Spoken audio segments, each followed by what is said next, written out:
जिसका नाम है दिव्या स्टडी टाइम। फ्रेंड्स, आज जो मैं आपके लिए टॉपिक लेकर आई वो है मेंटल रिटार्डेशन, जिसको हिंदी में मानसिक मंदता भी कहा जाता है। इसको कई नामों से जाना जाता है। हिंदी में आप इसको बौद्धिक अक्षमता भी कह सकते हैं या बौद्धिक विकास में कमी भी कह सकते हैं। इस तरीके से कई नामों से इसको जाना जाता है। चलिए पहले हम इसके थोड़े से मेंटल रिटार्डेशन के बारे में जानते हैं, इसके इंट्रो की बात करते हैं कि ये है क्या। A mental retardation is a condition which comes into existence because in damage of brain cells due to known or unknown reasons. It makes the physical or mental growth slow in comparison to general child. All mentally retarded child are not similar and they differ due to their severity and problems. In this condition, a person's IQ level is below 90. Mentally retardation is a human problem, and if someone wishes to obtain accurate and comprehensive perspective, it cannot be viewed from a narrow description. Friends, इसको समझते हैं ये होता क्या है। मानसिक मंदता या बौद्धिक अक्षमता एक ऐसी प्रॉब्लम है जो कि ब्रेन सेल्स के डैमेज होने की वजह से होती है। जितने भी किसी के ब्रेन में जो सेल्स होते हैं वो डैमेज होना शुरू हो जाते हैं तो ये प्रॉब्लम होती है। यूजुअली ये देखा जाता है कि बाय बर्थ ही होती है। बहुत ही रेयर केसेस होते हैं जिनमें ये आफ्टर बर्थ होती है। अगर आफ्टर बर्थ होगी तो भी वो ऑलमोस्ट केसेस में जेनेटिक होती है, और ये इसीलिए सामने आती है जब ब्रेन सेल्स डैमेज हो जाते हैं। वो किसी भी रीजन से डैमेज हो सकते हैं, उसका कोई नोन और अननोन रीजन दोनों ही हो सकते हैं। और इस कंडीशन में फिजिकल और मेंटल ग्रोथ बहुत स्लो हो जाती है as compare to general child. General child के कंपेयर में फिजिकल और मेंटल ग्रोथ बहुत कम हो जाती है, और पर्सन का आईक्यू लेवल जो होता है वो बिलो 90 होता है तो ये कंडीशन बनती है। यानी कि अगर बिलो 90 है तो वो बहुत बॉर्डर लाइन पे है, लेकिन अगर उससे भी कम होना शुरू हो जाएगा 70, 60, 50 उसका आईक्यू लेवल कम होगा तो वो कंडीशन बहुत सीवियर से लेके प्रोफाउंड में चेंज हो जाएगी। जैसा कि हम सभी जानते हैं ये एक ह्यूमन प्रॉब्लम है, नेचुरल है। तो इसके बारे में अगर कोई भी पर्सन ये सोचता है कि मैं इसका एक्यूरेट और कॉम्प्रिहेंसिव पर्सपेक्टिव जान लूं कि ये कैसे होता है और कितने तक हो सकता है, तो ये नॉट पॉसिबल है। कोई भी इसके लिए इसको कोई नैरो डिस्क्रिप्शन इसका नहीं दे सकता। ओके, चलिए अब हम बात करते हैं इसकी डेफिनेशन की। डेफिनेशन इसके अलग अलग ऑर्गेनाइजेशंस ने और एनजीओज ने बहुत अलग अलग तरीके से इसकी डेफिनेशन दी हुई है। यहाँ हम अगर हम WHO 1992 वर्ल्ड हेल्थ ऑर्गेनाइजेशन 1992 के अकॉर्डिंग अगर हम बात करें तो ये है अ कंडीशन ऑफ अरेस्टेड और complete development of mind which is specially characterized by subnormality और इंटेलिजेंस। जी, इसमें इंटेलिजेंस जो होता है, इंटेलेक्चुअल प्रॉब्लम हो जाती है, इंटेलिजेंस डेवलप नहीं हो पाता है, इंटेलिजेंस डेवलप होने में प्रॉब्लम होती है। तो ये सब ही सारी ही डेफिनेशंस में यही है, आप यहाँ से पढ़ सकते हैं। हमने American association of mental retardation के अकॉर्डिंग दी हुई है और WHO के अकॉर्डिंग दी हुई है। दो हमने यहाँ पे डेफिनेशन दी हुई है। अगर आप चाहें तो आप इसकी और डेफिनेशन भी हम आपको दे सकते हैं। आप हमें कमेंट बॉक्स में बताएं तो हम आपको और डेफिनेशन भी प्रोवाइड करवा देंगे।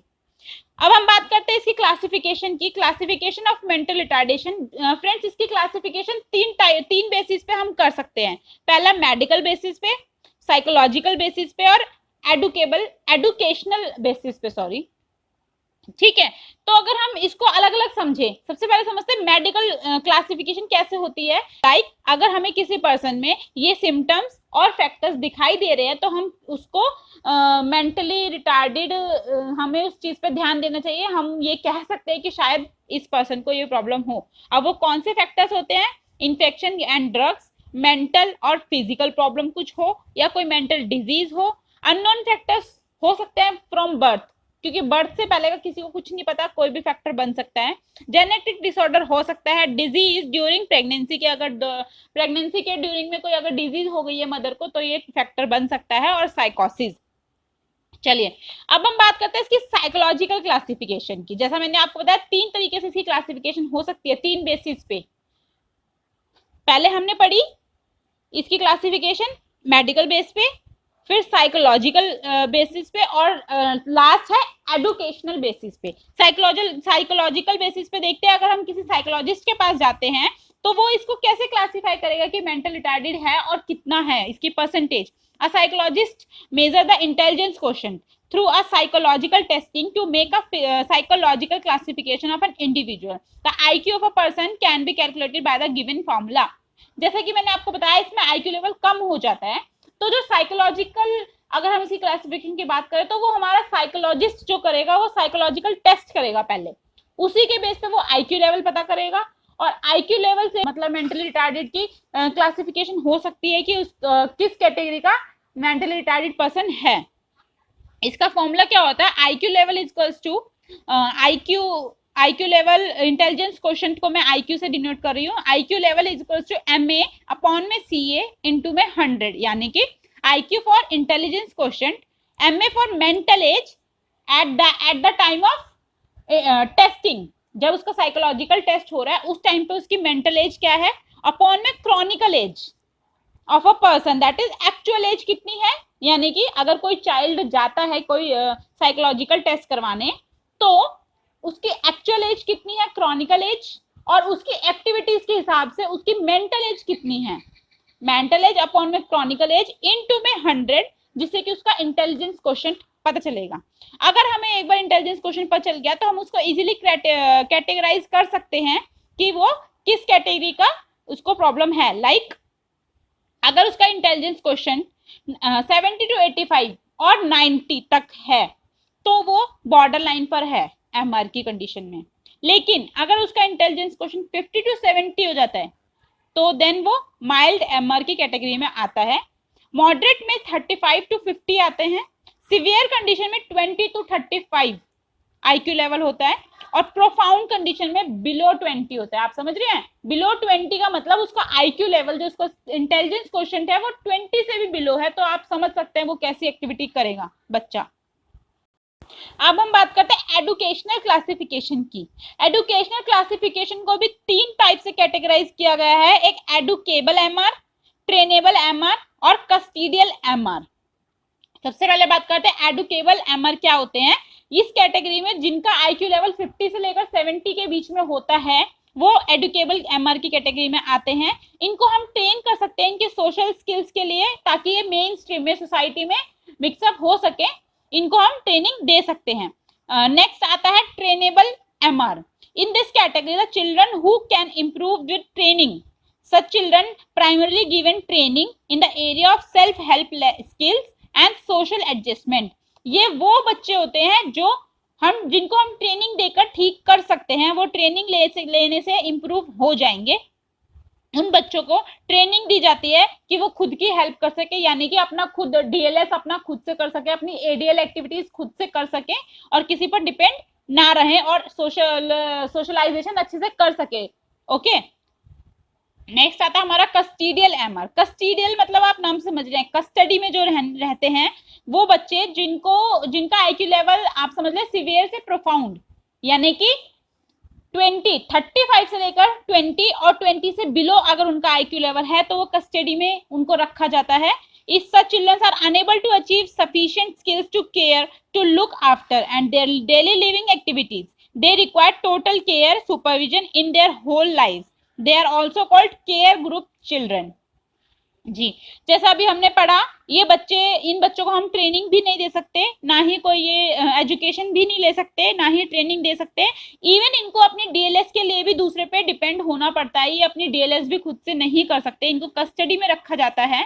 इन बच्चों को टोटल केयर की जरूरत होती है, एक इनके साथ पर्टिकुलर एक पर्सन इनके साथ चाहिए होता है, इसीलिए इन बच्चों को केयर ग्रुप चिल्ड्रन भी कह सकते हैं। ओके, अब हम बात करते हैं इसके कॉजेज की। आफ्टर ऐसे कौन से कॉजेज होते हैं जो इतनी खतरनाक डिसेबिलिटी हो सकती है, मेंटल रिटार्डेड हो सकता है मेंटल रिटार्डेशन। सबसे पहले करते हैं जेनेटिक एबनॉर्मलिटी। तो हमने भी पढ़ा, अगर किसी बच्चे को जेनेटिक एबनॉर्मलिटी है, कोई हेरिडिटी कोई प्रॉब्लम है तो उसके जीन्स में प्रॉब्लम हो सकती है, तो ये कंडीशन बन सकती है। सेकेंड आता है माल न्यूट्रिशन, कुपोषण का अगर बच्चा शिकार हो रहा है तो ये कंडीशन बन सकती है। Due to lack of oxygen for longer period, that is hypoxia. Due to use of alcohol or cigarette, X-ray during the first trimester of pregnancy, having disease like diabetes, hypothyroidism, due to prolong delivery, due to excessive epileptic fits, अगर उसको बहुत ज्यादा epileptic feats आ रहे हैं, दौरे पड़ रहे हैं, तो ये कंडीशन बन सकती है फ्रेंड्स। और अगर डिलीवरी बहुत लेट हो रही है या बहुत पहले हो जा रही है 7 मंथ्स में, तो भी ये कंडीशन बन सकती है। कोई डायबिटीज का पेशेंट है तो उसमें रेयर चांसेस होते हैं, हाँ बट होते हैं। और अगर फर्स्ट ट्रीमेस्टर में लगातार एक्सरे किए जा रहे हैं तो एक्सरे रेज जो होते हैं वो डायरेक्टली हमारे ब्रेन को हार्म करती हैं और ये कंडीशन बन जाती है। इसकी प्रिवेंशन क्या क्या हो सकते हैं? इसकी प्रिवेंशन को, in order to avoid mental retardation, several different precautions has been suggested at different stages of childhood. These stages are as follows. जैसे कि हम सभी जानते हैं कि मेंटल रिटार्डेशन की एक बहुत ही सिवियर कंडीशन होती है। इसमें बच्चे की मानसिक मंदता बिल्कुल खत्म हो जाती है और बच्चा फिर अपने ऊपर उसका कंट्रोल नहीं रहता, उसको ये नहीं पता था मैं कैसी एक्टिविटी कर रहा हूँ। तो बेटर है कि ये कंडीशन बने ही ना। जैसा कि हम सबने सुना है ना, prevention is better than cure. पहले ही हम कुछ ऐसे प्रिवेंशन कर लें कि हमें बाद में प्रॉब्लम ना हो। तो उसके लिए इसको 4 स्टेजेस पे हम प्रिवेंशन को कर सकते हैं। इसके चाइल्डहुड के 4 स्टेजेस पे इसको हमने डिवाइड किया। Preconceptual stage, prenatal stage, natal या नियोनेटल स्टेज बोल सकते हैं, और पोस्ट नेटल स्टेज। ठीक है, जैसे कि प्री कॉन्सेप्चुअल स्टेज यानी कि बिफोर बर्थ, और प्री नेटल स्टेज वो भी प्री कॉन्सेप्ट, आप इसमें कंफ्यूज मत होइएगा। प्री कॉन्सेप्चुअल स्टेज में मतलब बिफोर 3 मंथ, फर्स्ट ट्रीमेस्टर में, और प्री नेटल स्टेज मतलब before birth, natal on the time of birth, during birth, और पोस्ट नेटल स्टेज यानी कि बर्थ के बाद भी कुछ ऐसे कॉजेज होते हैं जैसे कि एक्सीडेंट हो जाना या ब्रेन इंजरी हो जाना, इस तरीके के कॉजेज बन सकते हैं। ओके, देखिए जैसे कि अब हमने करा preconceptual stage, the age of pregnancy, genetic council. इसमें प्रेगनेंसी की एज मैटर करती है कि प्रेगनेंसी कौन सी एज में हो रही है, या जेनेटिक कोई काउंसलिंग हो सकती है जिसकी वजह से प्रॉब्लम हो जाए। नेक्स्ट आती है prenatal stage, proper diet लेनी चाहिए मदर को ताकि बच्चे को कोई प्रॉब्लम ना हो। Avoid taking unnecessary medicine without consulting doctor की कंसल्टेशन के बिना कोई भी अननेसेसरी मेडिसिन नहीं लेनी चाहिए। अवॉइड एक्सेसिव फिजिकल और मेंटल स्ट्रेन बिल्कुल नहीं लेना चाहिए। Eight the time of the birth, अगर हम बर्थ के टाइम की बात करें तो the risk of the brain injury of the time of delivery should be avoided. Brain injury की जो प्रॉब्लम्स होती हैं eight the time of birth, जो ब्रेन इंजरी की कंडीशन बन जाती है, उसको बहुत अवॉइड करना चाहिए। डॉक्टर्स के हाथ में होता है, वो कुछ ऐसे इंस्ट्रूमेंट्स यूज करते हैं डिलीवरी के टाइम पे जो कि बच्चे के हेड पे हार्मफुल हो सकता है। अगर हम बात करें पोस्टनेटल की, तो पोस्टनेटल यानी कि बाद में हम क्या कर सकते हैं, बर्थ के बाद vaccination of BCG, polio, hepatitis की वैक्सीनेशन टाइम पे लेनी चाहिए। The child should be protected by high fever, protection against infection should be done by maintaining proper cleanliness. The child can be protected against mental retardation through proper nutrition. Nutrition का बिल्कुल बहुत अच्छे से ध्यान रखना चाहिए बच्चे का। ठीक है, और उसको जो उसकी वैक्सीनेशन है पोलियो, हेपेटाइटिस की और बीसीजी की, इनको टाइम पे देना चाहिए। बच्चे को इन्फेक्शन से बचाना चाहिए, किसी भी तरीके का रुबेला, मीजल्स इन्फेक्शन ना हो बच्चे को। अब हम इसकी बात करते हैं मैनेजमेंट की। मैनेजमेंट इसका फ्रेंड्स कई तरीके से हो सकता है। Management of a person with the mental retardation could be done in the following veg. Educational management हो सकती है, उसके अंदर 3 पॉइंट्स आते हैं हमारे, स्पेशल एजुकेशन, इंटीग्रेटेड एजुकेशन और इंक्लूसिव एजुकेशन। ठीक है, 3 तरीके से हम इसको मैनेज कर सकते हैं। अगर वैसे तो कोई बच्चा मेंटली रिटार्डेड हो ना, लेकिन अगर वो हो गया तो हम उसको कैसे मैनेज करें, तो आप ये देख सकते हैं 3 तरीके से उसको मैनेज कर सकते हैं। अगर हम एजुकेशनल मैनेजमेंट की बात करें तो स्पेशल एजुकेशन देकर, इंटीग्रेटेड एजुकेशन देकर और इंक्लूसिव एजुकेशन देकर।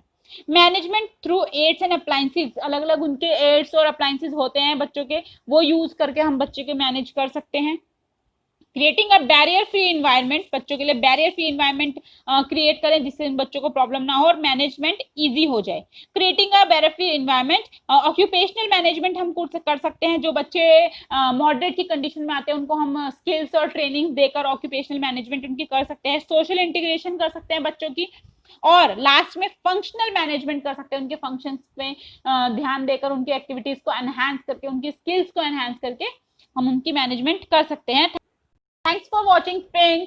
Thank you so much for your valuable support. और आप हमारे साथ इसी तरह जुड़े रहिए, हमसे कनेक्ट रहिए और पाते रहिए ऐसी ही अच्छी से अच्छी नॉलेजेबल वीडियोस।